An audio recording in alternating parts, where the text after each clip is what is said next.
자, 정보 보면 김현철 씨한테 김현철 씨를 입력할 건데 입사일자가 16년 2월 1일이고 그리고 뭐 내국인 주민등록번호 있고 이 단일 세율은 외국인 근로자들을 단일 세율로 17% 받겠냐 뭐 이런 거예요. 그래서 외국인이 아니면 해당 사항이 아니니까 신경 안 써도 되고 거주자고 월급 500만 원이네요. 자, 산재보험 적용 여부가 있고 보수월액이 우리 4대 보험료 나오도록 산정하는 기준 금액이에요. 이 금액을 쓰면 나중에 우리가 급여자료 입력을 할 때 이 금액이 자동으로 반영이 될 거예요. 그리고 고용보험 적용 여부에서 자, 이 사람이 대표자인가 봐요. 그래서 부라고 체크될 거고 장기요양 보험료는 들어갈 거고 생산지가 아니고 국외 근로 아니고 주소가 적혀 있네요. 일단 사람만 먼저 등록을 할게요. 자, 그럼 사원 등록에 가서 어제 메뉴 클릭해 보려고 김현철 씨 주민등록번호까지는 넣어뒀었죠. 자, 그럼 먼저 입사일자 2016년 2월 1일. 자, 뭐 내국인이고 특이사항이 없이 가다가 자, 급여 구분이 월급에 500만 원. 자, 월급에 500만 원. 자, 산재보험은 뭐 들어갈 거고 국민연금 보수월액이 500만 원. 그럼 건강보험하고 고용보험에 체크가 되죠. 자, 그리고 고용보험 적용 여부에서 우리는 대표자 여기에 대표자라고 체크를 하고 그리고 국외근로 부고 생산직 부고 그럼 주소는 F2번 눌러서 영등포로 72길 13.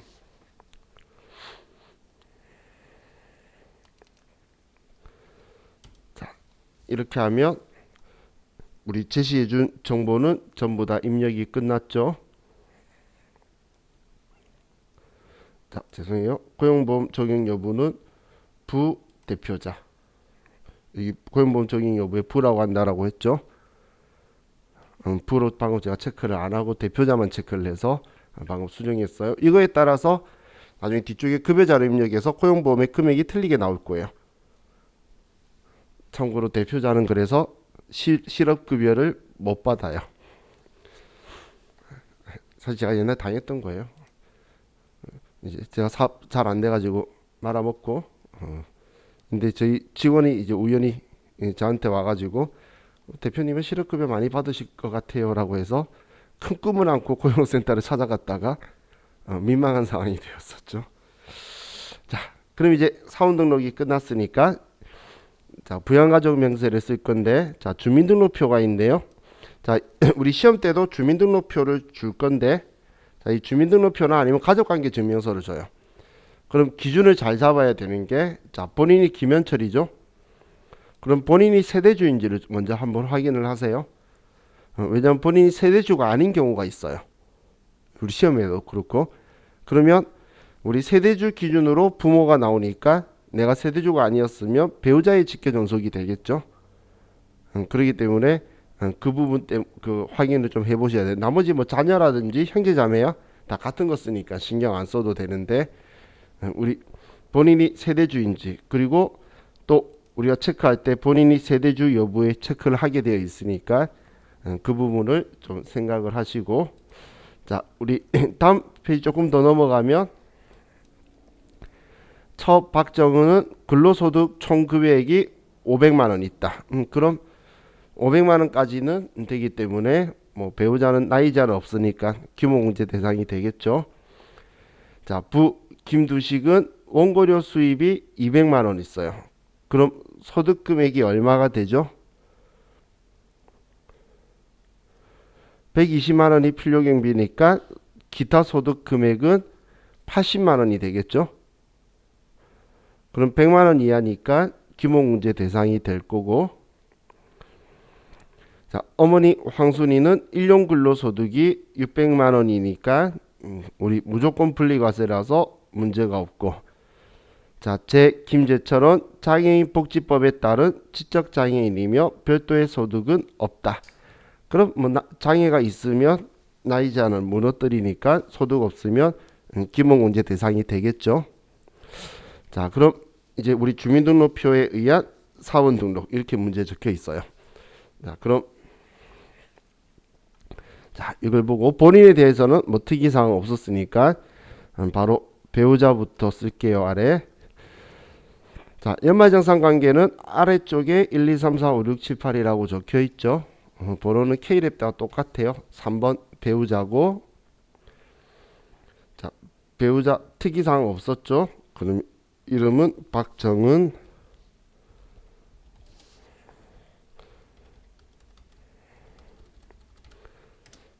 자, 다음. 자, 4번의 직계비소 김장일은 자, 주민등록표 순서대로 쓰는 거예요. 자, 나이 신경 쓰지 말고 소득에 대한 정보 없으면 없는 거니까 자, 그럼 김장일.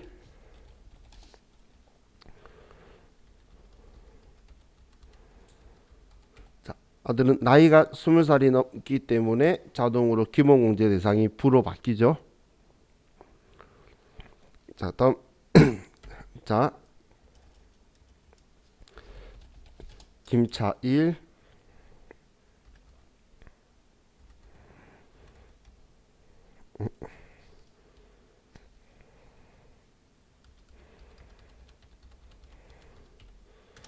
자, 다음 아버지 1번 직계존속. 자, 그 뭐 70세 넘거나 그런 것도 컴퓨터가 알아서 나이 가지고 할 거니까 그냥 아버지도 소득 없 100만 원 안 넘으시니까 자, 아버지 70세 경로가 자동으로 붙을 거고 또 어머니 황순이.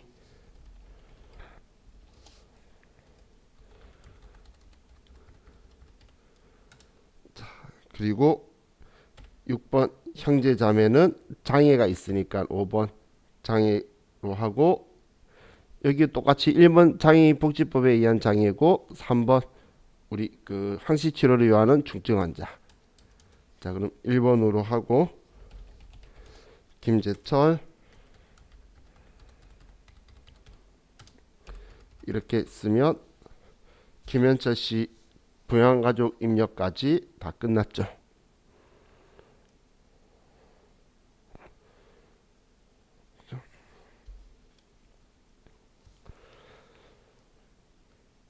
자, 다음.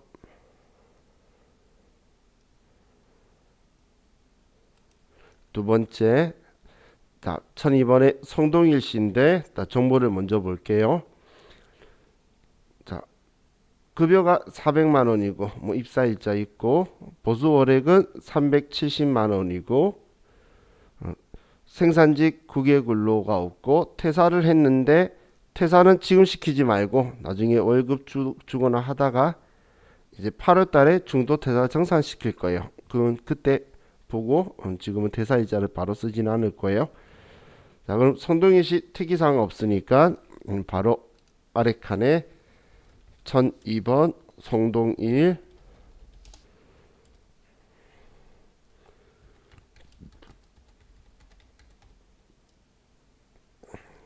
자, 입사는 2016년 10월 1일이고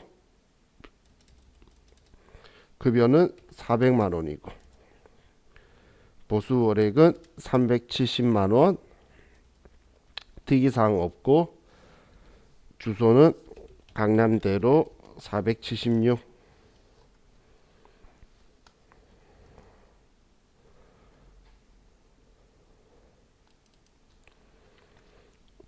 자, 이렇게 하면 일단 기초 정보는 입력을 했고 자, 부양가족 입력을 보면 자, 가족들이 있는데 자, 다음 페이지를 보니까 자, 성노을을 입양을 했네요. 근데 뭐 주민등록번호가 20년생이라서 뭐 컴퓨터가 일단 출산 입양에는 체크가 들어오게 되겠죠. 그럼 성노을은 하나, 둘, 셋, 셋째네요. 자, 그리고 처 2라는 퇴직 소득이 300만 원 있대요. 자, 퇴직 소득이 300이 있으면 비과세나 그런 거에 대한 게 특별한 말 없으면 소득 금액이 300만 원이 되는 거예요. 그래서 우리 배우자는 소득 금액에 문제가 있어서 기본 공제가 안 될 거고, 자, 성보라는 근로소득이 600만 원 있어요. 자, 그럼 근로소득 500만 원이 넘어갔죠. 그렇기 때문에 기본공제 대상이 안 될 거고, 성노을은 입양했고, 자, 장인 이영철은 이자소득이 2,200만 원 있어요. 그럼 금융소득 2천만 원이 넘어갔네요. 그러면 이것도 아니고 이영철 장인도 기본공제 소득금액 때문에 안 되죠. 자, 안 되는 사람이 꽤 많네요. 자, 그럼 본인에 대해서는 뭐 특이사항이 없었고, 자, 처 배우자 이 일을 하는 방금 소득 퇴직 소득 300만 원 때문에 영번부.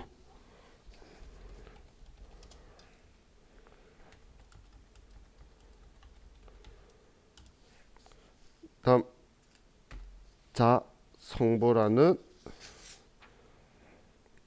근로소득이 600도 있지만 나이도 98년생이니까 그냥 안 되는 거네요.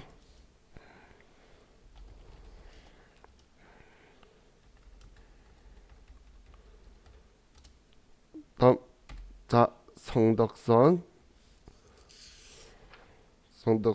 특별한 말이 없네요.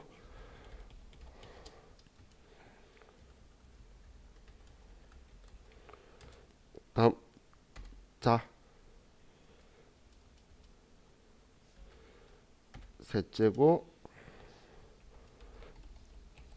송노을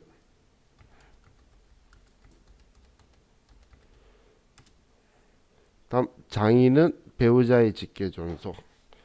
그런데 장인이 이자 소득이 2,200이 있기 때문에 기본공제 대상은 안 되고,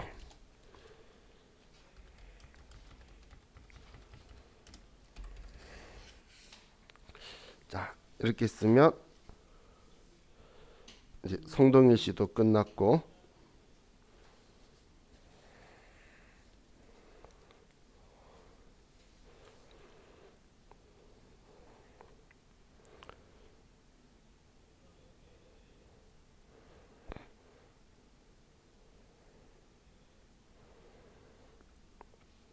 자 다음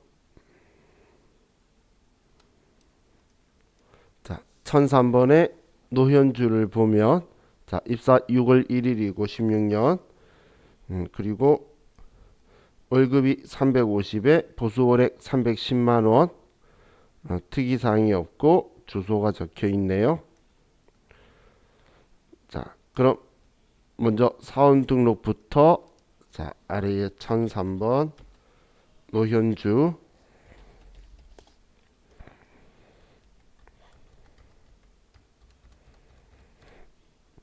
자 노현주는 여자다, 그죠?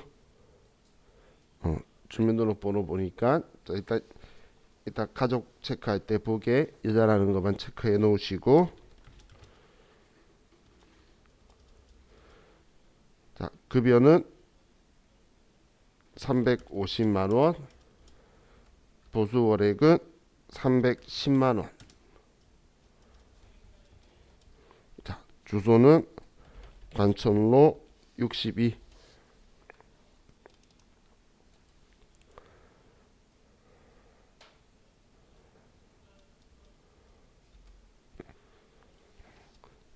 자 이번에 노현주는 세대주가 아니죠. 그래서 0번 눌러서 세대주를 제외시키고, 자 그리고 배우자가 있죠.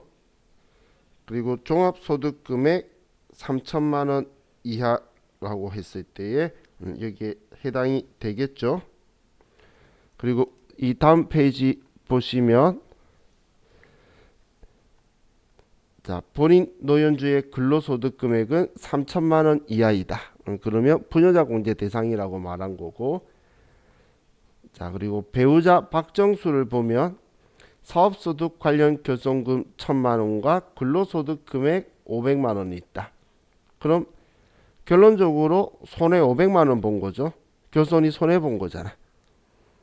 그럼 1,000만 원 손해 보고 근로소득 금액 500 있으면 당연히 이 박정수 씨의 소득 금액을 계산하면 결론적으로 교손금 공제를 해도 500만 원 손해죠. 그렇기 때문에 소득 금액이 마이너스 500인 사람인 거죠.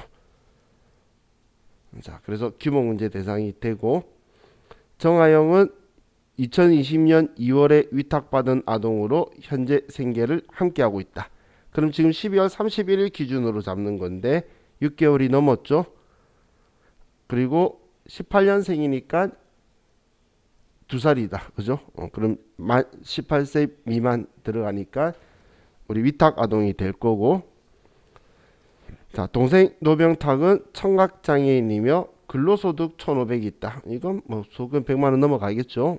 소득도 500 넘었고, 그래서 소득 때문에 기본문제 대상이 안 되겠네요. 자, 그럼 본인은 세대주 아니고 부녀자 공제가 되고, 다음 배우자 3번.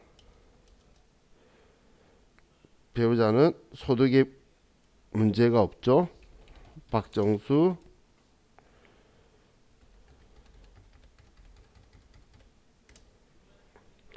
다음 자 박영인. 특이사항 없으니까 기본공제 대상이 되고, 다음 우리 박현우.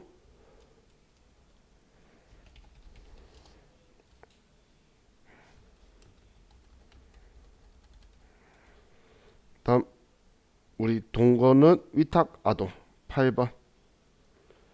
자, 여기에서는 그냥 20세 이하라고 체크를 해 두시면 돼요. 자, 그리고 정아영.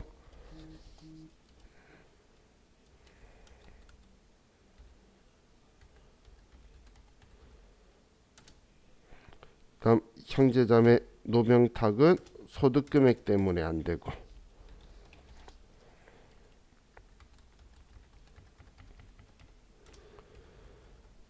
이렇게 하면 이제 노현주 씨 것도 전부 다 입력이 끝났고,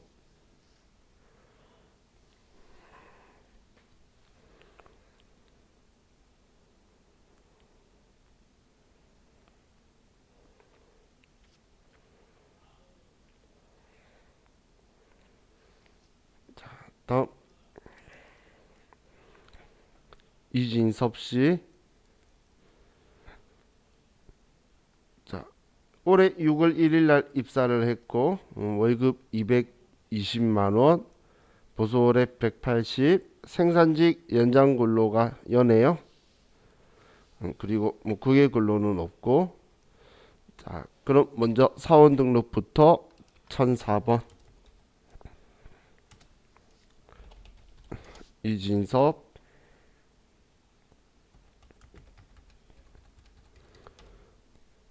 2020년 6월 1일 날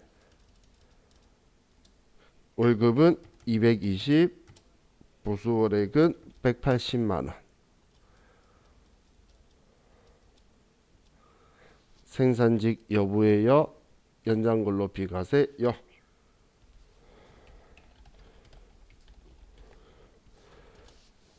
자, 주소 쓰고,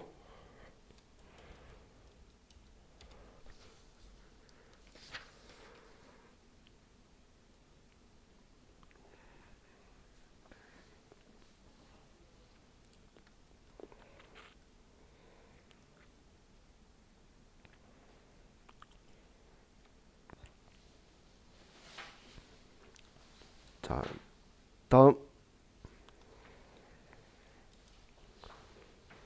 가족관계 증명서네요.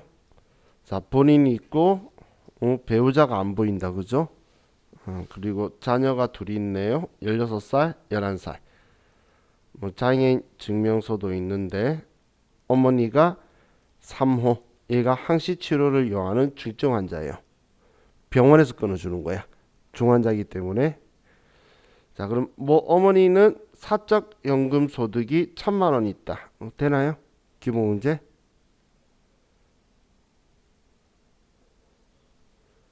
그쵸, 되죠? 성경 씨 되죠? 사적 연금 소득 1,200만 원까지는 선택적 분리과세가 되잖아요. 그죠?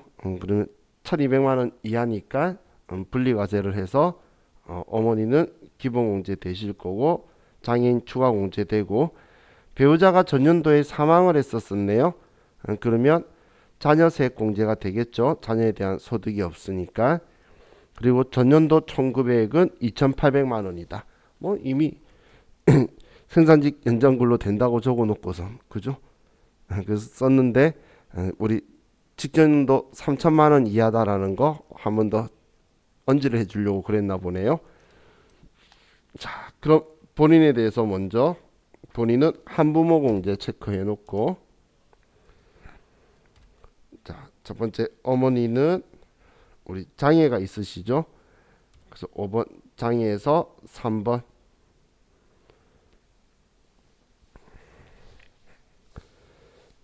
어머니 황영숙.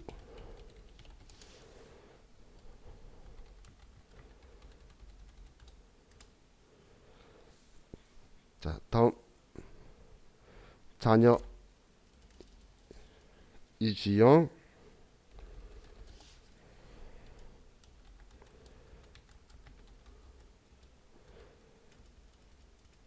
다음 자녀 이민국.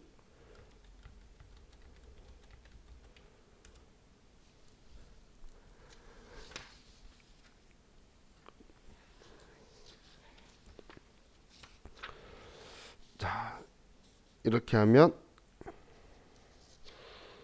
이제 입력하는 건 끝났어요.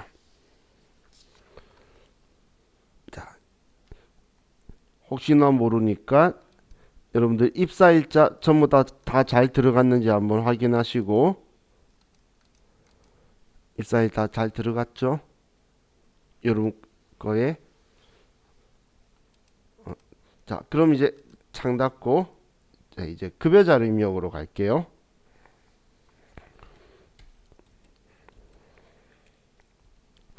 자, 급여자료 입력에 가서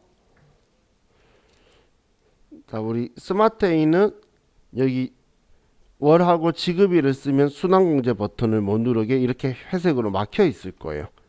그래서 미리 하고 들어가야 되고 저는 개인적으로 얘가 좀 더 편한 게 자, 순환공제 등록 버튼 눌러보시면 그냥 없어요. 이 두 개만 있고 그럼 있는 거 쓰니까 이게 더 편한 것 같죠? 그럼 여기 왼쪽 탭이 수당이고 그 오른쪽이 공제. 위치만 수당하고 공제하고가 좌우로 있는 거고 우리 K랩은 위아래로 있었죠. 얘는 탭이 따로따로 있는 거고 자, 지금 우리 이 스마트에이는 여기에서 보시면 제가 1월이라고 했을 때에 구분해서 급여를 지급하는 거다, 급상여를 지급하는 거다, 상여를 지급하는 거다, 추가급여다, 추가상여다 이렇게 해서 우리가 선택을 하고 들어가게 돼요. 시험에서는 그래서 어떤 거 선택하라고 글이 적혀 있어요. 그럼 지금 제가 예를 말한 건 지금 오른쪽에서 우리가 만드는 게 급여에 동그라미가 돼 있어야 급여 줄 때 뜰 거예요. 항목이 급여에 동그라미가 안 들어가 있으면 항목이 안 뜬다는 거예요. 또 상여도 상여만 있거나 할 때도 뜨게 하려면 여기에 동그라미가 있어야 되고 근데 여기 수당 등록에서는 자동으로 일단 기본 설정 값이 급여에 동그라미가 들어올 건데 공제가 동그라미가 기본적으로 안 들어와요. 그래서 급여에 체크를 꼭 해야지 나 지금 공제 항목 등록했는데 안 떠요 라고 하시는 분들이 있는데 그건 이 급여 입력할 때 보겠다고 체크를 안 해서 그런 거예요. 그래서 여기 동그라미 쓰는 게 내가 어떤 거 입력할 때 보이겠다라는 그 표현이다라고 보시면 돼요. 자, 그럼 여기서 수당 등록 해놓고 나서 입력하는 게 당연히 순서겠죠. 자, 그래서 우리 파일 자, 여러분들 비과세 부분도 18페이지 아래쪽에 적혀 있죠. 18페이지 아래에 적혀 있는 거. 자, 이것도 여러분들이 보시면서 같이 한번 정리를 좀 해두세요. 자, 그럼 우리 19페이지에 있는 문제를 보고 쓸 건데 1월부터 12월 급여는 다음과 같다. 다음 내용을 모두 반영하여 급여 자료 입력을 수행하시오. 급여 내역 중 비과세 적용받을 수 있는 모든 급여는 세법상 비과세 요건을 모두 충족하는 것으로 가정하며 국민연금, 건강보험료, 고용보험료 등은 프로그램에서 자동 계산되는 금액을 반영하도록 한다. 상여금은 12월에만 지급된 것으로 한다. 8월 25일 중도 퇴사한 성동일을 중도정사는 기등록되어 있는 자료에 의한 기본공제 이외에 특별공제는 없는 것으로 한다. 수당 등록 시 차량 보조금은 실비 변상 성격이므로 월정액 급여에 포함하지 않도록 한다. 얘는 월정액이 아니라는 거고 8월 급여 시 성동일의 퇴사연월일을 2020년 8월 25일로 입력한다. 자, 그럼 일단 뭐 특별하게 적혀 있는 건 아니니까 그럼 지금 얘네들을 쓰는데 비과세 적용받을 수 있는 모든 급여는 비과세 충족한다고 했으니까 우리 연장근로는 무조건 비과세라고 만들어 두는 거라 그랬어요. 사원 등록에서 우리가 과세 비과세를 선택해뒀죠. 차량 보조금도 우리는 차량 그 유지비 우리 자가운전 보조금으로 비과세할 거고 식대도 비과세하고 보육수당도 비과세로 할게요. 그리고 공제 항목이 상조회비가 있네요. 자, 그럼 수당공제에서 먼저 수당 등록에 먼저 직책수당이 있네요. 직책수당은 과세. 다음 연장근로수당은 2번 비과세 연장근로. 다음 차량 보조금은 비과세 자가운전. 이게 더 쉬운 것 같지 않나요? 근데 이거 월정액 아니라 그랬죠?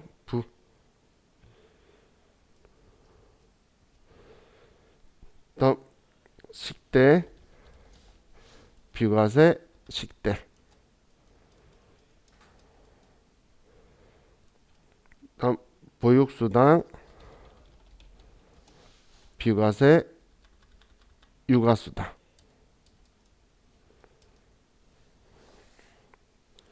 자, 이렇게 하면 전부 다 작성 끝났죠? 그럼 이제 공제 등록에 가서 자, 우리 상조회비 그리고 특별한 말 없으면 0번 무구분이고 그리고 확인하시고 여기 급여에서 1번 급여를 꼭 선택하셔야 월급 줄 때 뜰 거예요. 이걸 체크 안 하면 안 뜬다고 제가 말한 거예요.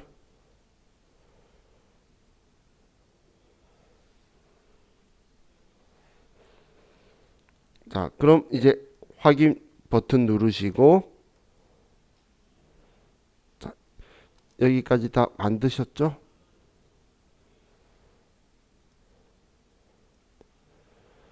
자, 그럼 확인하고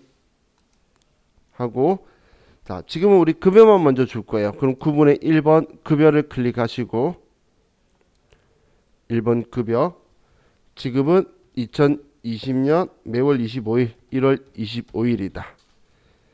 그럼 우리 마지막에 입력했던 그 사원 갑자기 이름이 생각이 안 나는데 그 사람은 6월 달에 입사했기 때문에 지금 안 나오는 거죠. 그럼 먼저 자, 이진섭 씨네. 이진섭 씨 빼고 우리 김현철, 송동일, 노윤주만 있는데 자, 이 사람들 월급을 먼저 입력을 할게요. 자, 기본급, 직책수당. 어떻게 이 사람 밥값도 안 주고 아무것도 안 주네. 아, 대표구나. 자, 고용보험 안 내는 거니까 자, 상조회비가 2만 원. 자, 송동일 직책수당 차량 보조금, 식대, 상조회비 10,000원, 노연주, 직책수당, 연장근로, 차량 보조, 식대, 보육수당.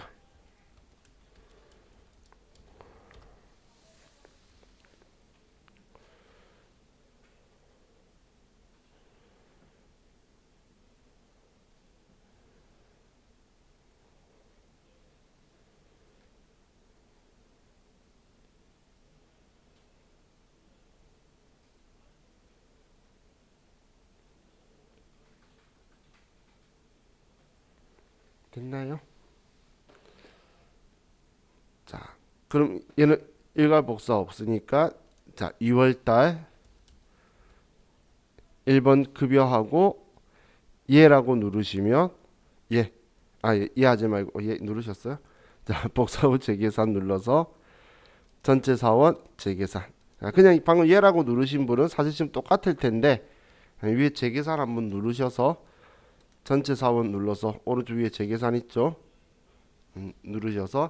근데 우리 나중에 여러분들이 그 K랩이든 아니면 우리 그 스마트에이든 급여자를 입력하거나 했을 때에 그 내가 뭔가를 실수를 했었었죠.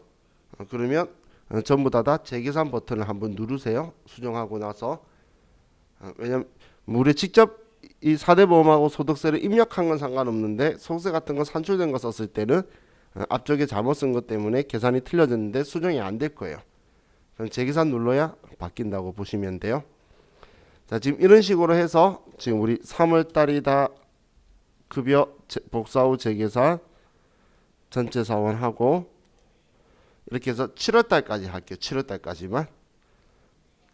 7월 달까지만 이렇게 복사를 하시고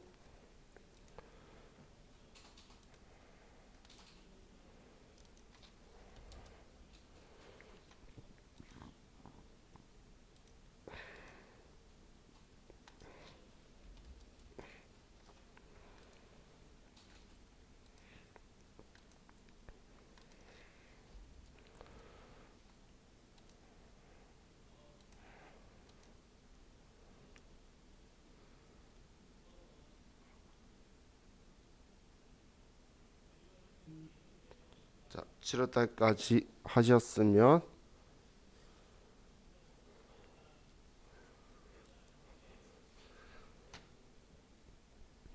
자, 이제 시험에서 중도태사정산 시험 문제는 무조건 사원 등록에서 부양가족명세 하나, 급여자료 입력에 관련된 거 하나, 연말정산 하나, 세 문제가 다 나올 거예요.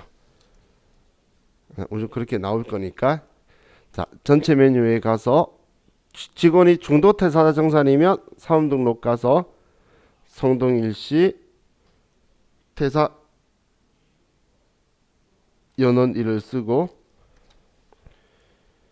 2020년 8월 25일. 근데 그러고 보니까 나 빠뜨린 거 있다. 죄송해요. 생각해보니까 우리 6월 달에 여러분은 하셨나요? 저만 안 했나? 이진섭 씨 월급 안 줬다. 6월부터 이진섭 씨 들어왔죠? 6월 달 이진섭 씨 월급을 써줘야 되죠.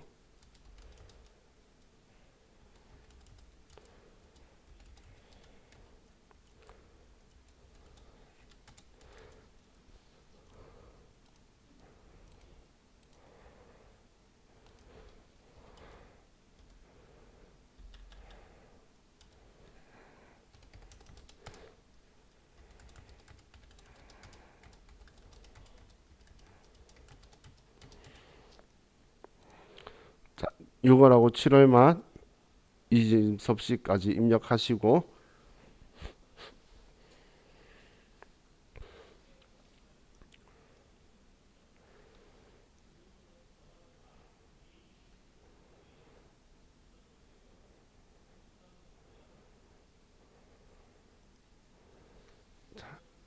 여기까지 따라오셨죠? 지원 씨 됐죠? 자, 그럼 이제 8월 달로 갈게요. 자, 8월 달 이번에도 그냥 복사 후 재계산 할게요. 그리고 다시 계산을 하면 이제 8월 달에는 성동일이 중도 퇴사가 떠 있죠. 그리고 우리 이진섭이야 지금 새로 입사해가지고 간이세프 요일 적용하는 상황이 아니라서 안 들어온 걸 거고, 성동일은 원래 한 사람만 가지고 입력하면 K랩처럼 이렇게 소득세 딱 넘어갔을 때 창이 뜰 거예요. 우리는 한 사람만 가지고 한 달만 할 거니까 주로. 그러면 이 시험은 두 사람씩 하기도 해요. 근데 이렇게 중도 퇴사자 있으면 위에 중도 퇴사자 정산이라고 있죠. 중도 퇴사자 정산 버튼을 누르셔서 자, 아래에 우리 지금 기본공제에 관련된 거 외에는 적용될 거 없다라고 했으니까 그냥 아래에 바로 반영. 그럼 이 결정세액에 맞춰서 전부 다 돌려받아야 되네요, 이 사람은. 그래서 이 돈을 다 돌려받고 우측에 중도 입력이라고 떴죠. 그럼 성동희 씨 거 반영이 된 거예요. 자, 다음 이제 9월 달부터는 성동희 씨가 안 나오겠죠. 자, 그럼 이렇게 입력을 해서 9, 10, 10일까지 11월까지 12월 달은 상여금 줄 거니까. 자, 근데 다른 거 다 똑같으니까 12월 그래도 11월까지만 먼저 쓰시고,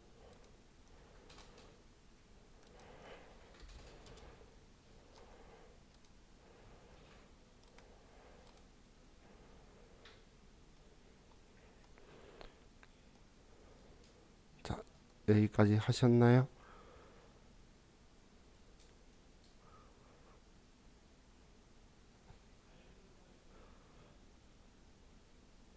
시라씨 잘 되고 있죠? 눈빛이 뭔가 불안했어. 왜 어디서 잘못된 거예요?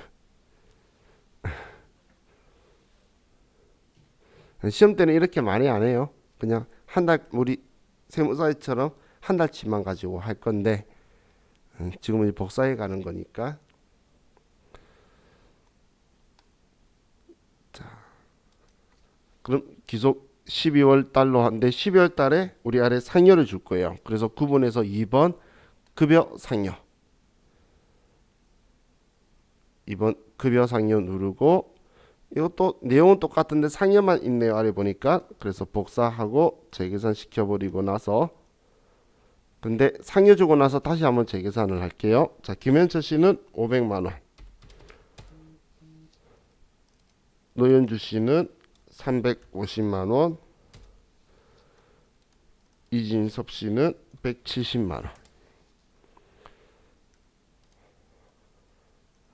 하고 나서 모두 다 재계산 한 번 더 해놓고, 김현철 씨는 세금만 이번 달 세금만 70몇만 원.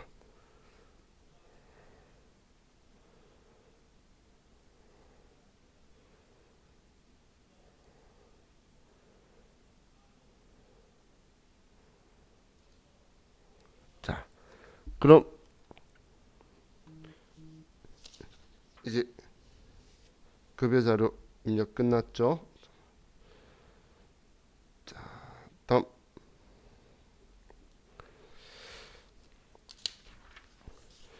우리 교재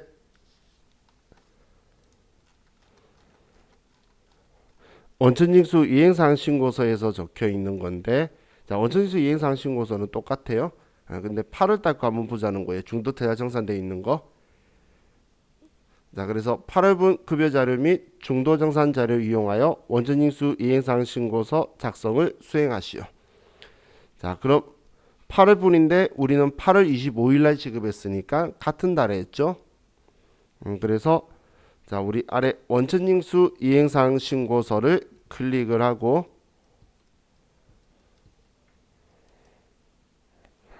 그리고 귀속이 8월 8월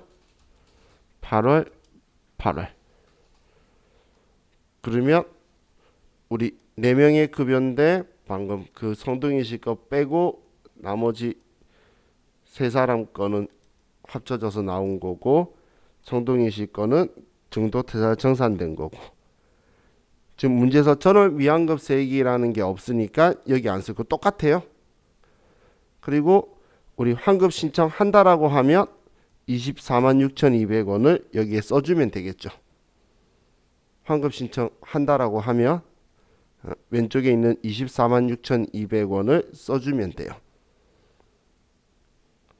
그럼 다 끝났으니까 자, 스마트에는 여기에 저장 버튼이 있어요. 그래서 저장 버튼 누르면 이제 원천징수 이행사항 신고서가 끝이 났고, 자 이제 다음 페이지로 가면 이제 일용직 근로소득자에 대해서 있는데, 자 일용직 사원 등록과 급여자료 입력. 생산부 일용직 사원 신민경에게 1급 20만원으로 12월분 근무 일수에 대하여 12월 15일에 임금을 지급하고자 한다. 일용직 급여자료 입력에 등록하여 소득세를 산출하고 원천징수 이행사항 신고서의 작성을 수행하시오. 자, 그럼 이 사람의 정보가 12월 1일 날 입사를 되었고, 그리고 사회보험 중에서는 고용보험만 원천징수한다. 더 이상 정보는 없네요. 자, 우리 이 원천징수 시스템은 어떤 소득을 지급하더라도 지금처럼 정규직 월급을 지급하든 일용직을 지급하든 다른 소득을 다 지급을 하든, 여기는 안 나와 있지만 일단 사람을 먼저 등록하는 거예요. 그래서 여기 일용직 사원 등록이라는 메뉴가 있죠. 일용직 사원 등록 메뉴를 클릭하고 들어가셔서 먼저 사람을 먼저 등록을 할 거예요. 자, 그럼 이 사람 4번이 7001번, 사원명은 신민경. 자, 주민등록번호. 자, 시작하는 것도 2020년 12월 1일. 자, 이거 안 쓰면 일당 주려고 할 때에 날짜가 안 떠요.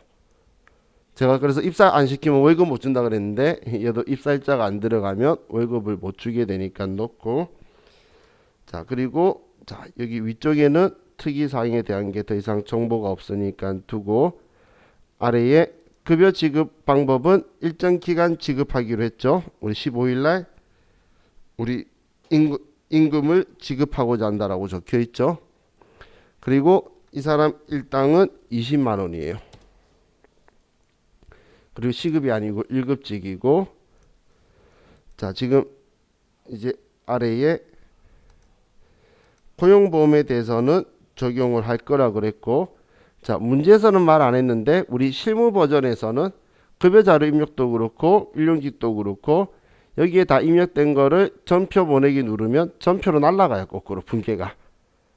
그때 개정하면 뭐 할 거냐는 거니까, 얘는 일반 만약에 제조업이라고 했으면 504번이 임금이 들어와 있어야 되겠죠.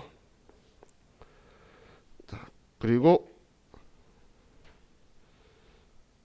이 사람에 대해서는 뭐 특별한 거 없네요. 자, 그럼 이제 입력이 끝났는데, 자 이렇게 입력하고 나면 이제 12월 1일부터 15일까지 20만원씩 일했던 정보를 쓸 건데, 자 지금 우리 아래 일용직 급여자료 입력 이거 누르셔도 되고, 이거 눌러도 되고, 아니면 여기 옆에 탭에 가도 되고, 지금 옆에 있는 탭 똑같은 거예요. 열면 똑같은 그림이 열려요. 그럼 12월이고, 그리고 지급은 우리 언제 한다라고 했죠? 15일. 아 월이구나. 12월. 자 그럼 이제 신민경 씨가 있는데, 자 오른쪽에 정상급여 지급액에다가 20만원이라고 쓰시고,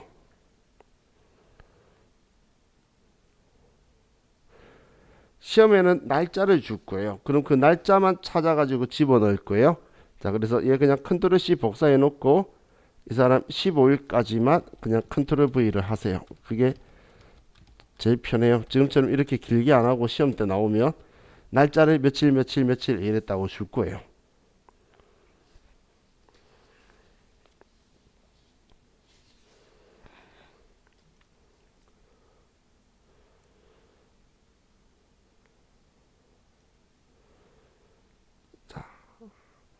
그럼 얘 입력한 건 끝났어요. 오른쪽에서 이제 고용보험하고 얘네들이 빠진다고 나오는데, 그럼 이제 창 닫고 이 사람 원천징수 안 하겠네.